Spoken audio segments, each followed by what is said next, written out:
అహోబిలం సత్రం దగ్గరనే అందరు అధికారులను కూర్చోబెట్టుకొని దీని మీద మీటింగ్ పెట్టడం జరిగింది. ఇంద్రమ్మ కాలనీలో దీనికి కూడా రాశారు, ఇంద్రమ్మ కాలనీలో ఇంద్ర భవనం. ఈ ఇంద్ర భవనం ఎవరితో తెలుసా? దాని పేరు లాడ్జ్ పేరు వచ్చేసి అమృతవల్లి లాడ్జ్ పేరు. ఆ అమృతవల్లికి ఆ లాడ్జ్కి పర్మిషన్ ఇచ్చింది ఎవరో తెలుసా? వైఎస్ఆర్సీపీ పార్టీ. ఈ అమృతవల్లికి సంబంధించిన ఎవరైతే ఓనర్ ఉన్నాడో అతను సర్పంచ్ వాళ్ళకి బంధువులో, స్నేహితుడో, క్లోజ్ అసోసియేట్. వీళ్ళకి అందరికీ పర్మిషన్లు ఇచ్చింది వైసీపీ ప్రభుత్వంలో. గత ప్రభుత్వంలో వీళ్ళ అధికారంలో ఉన్నప్పుడు ఇచ్చిన పర్మిషన్లకి మా గురించి రాస్తున్నారు. సరే, దాని గురించైనా యాక్షన్ తీసుకుందామని చెప్పి మేమందరం కూడా దాంట్లో దిగడం జరిగింది. అధికారులందరితో మాట్లాడినాము, ఆర్డీఓ గారితో మాట్లాడినాము, ఇన్స్పెక్షన్ చేసినాము. అంతా చేసి అన్ని లాడ్జీలకి ఎవరైతే అక్రమంగా లాడ్జీలు కట్టారో, ఎవరైతే అక్రమంగా ప్రభుత్వ భూమిని ఆక్రమించుకున్నారో వాళ్ళందరికీ నోటీసులు ఇవ్వడం జరిగింది. మీ సాక్షి చెప్పిందే కదా మేము చేసినాము. అందరికీ నోటీస్ ఇచ్చినాం. ఎవరైతే ఇల్లీగల్గా కన్స్ట్రక్షన్ చేసుకొని రెసిడెన్షియల్ కనెక్షన్స్ పెట్టుకొని కమర్షియల్గా వాడుతున్నారో వాళ్ళందరికీ కరెంట్ కట్ చేయడం జరిగింది. మీరు చెప్పినట్టు కదా చేసాము.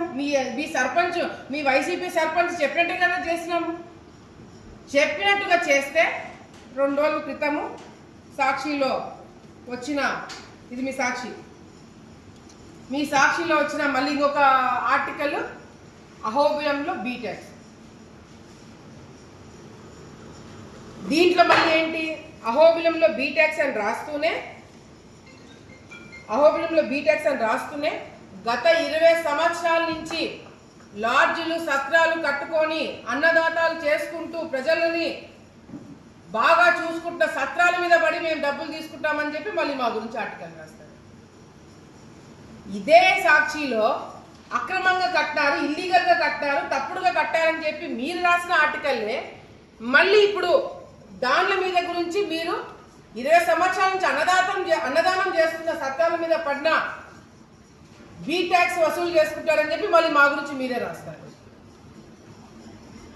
తెలుగుదేశం పార్టీ ప్రభుత్వంలో ఉన్న నాయకులు, ఎమ్మెల్యేగా మేము సత్రాలకి నోటీసులు ఇచ్చి వాళ్ళ కరెంటు కట్ చేస్తున్నామని చెప్పి మీరే రాస్తారు. అంటే మీరు ఒక ఇది కరెక్టా సాక్షి వాళ్ళు చెప్పాలా? ఏదో ఒకటి డిసైడ్ చేయండి. ఇది కరెక్టా లేదా 2 తప్పుడువా? ఎందుకు ఈ విధంగా మీరు తప్పుడు ఆర్టికల్స్ రాస్తున్నారు? ఎందుకు ప్రజల్ని తప్పుదావ పట్టాలని చెప్పి చూస్తున్నారు? ఇదే సాక్షిలో అహోబిలంలో ఏదైతే మీ సర్పంచ్కి సంబంధించిన భర్త పూజారులని, అక్కడ పూజలు చేసుకున్న పూజారులని బండ బూతులు తిట్టాడు. మరి అటువంటిప్పుడు గతంలో మీరు ప్రభుత్వంలో ఉన్నప్పుడు ఏం చేస్తున్నారు? గత 5 సంవత్సరాలు మీరు అధికారంలో ఉన్నప్పుడు ఈ సత్రాల మీదకి మీరు ఎందుకు పోలేదు? ఈ సత్రాలు మీరు ఎందుకు క్యాన్సిల్ చేయించలేదు? మేము వచ్చి సంవత్సరమే కదా అయింది. గత 5 సంవత్సరాలు మీరే కదా ఉన్నారు. మరి ఈ సత్రాల మీద ఎందుకు యాక్షన్ తీసుకోలేదు మీరు? టెంపుల్లో అవినీతి జరుగుతుంది, బయట అవినీతి జరుగుతుంది. కేవలం వైసీపీ నాయకుల వల్లనే ఇదంతా మొదలైంది. మేము ఫుల్ స్టాప్ పెట్టడానికి చూస్తున్నాము, కానీ మీరు ఎక్కడ కూడా సహకరించట్లేదు మీ సాక్షి వాళ్ళు. లేదు, నేను మొన్న కూడా నా గురించి ఆర్టికల్ రాసినప్పుడు ఒకటే చెప్పిన, ఇప్పటికిప్పుడు నేను సిద్ధం. నా మీద నేను చేశాను, మేము వసూలు చేసుకుంటున్నామని మీరు ఒక్కటంటే ఒక ఆధారం చూపించండి, నేను రాజీనామా చేసేస్తా. ఒక్కటంటే ఒక్కటి నిరూపించండి, నేను రాజీనామా చేస్తాను.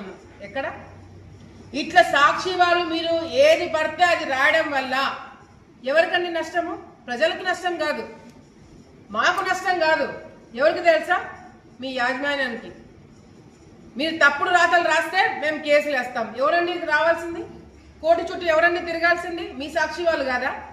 మీ మేడం కాదా? భారతి గారు కాదా? ఆమె పేరు మెన్షన్ చేయరా? ఆమె గురించి కూడా ఆలోచించారు మీరు.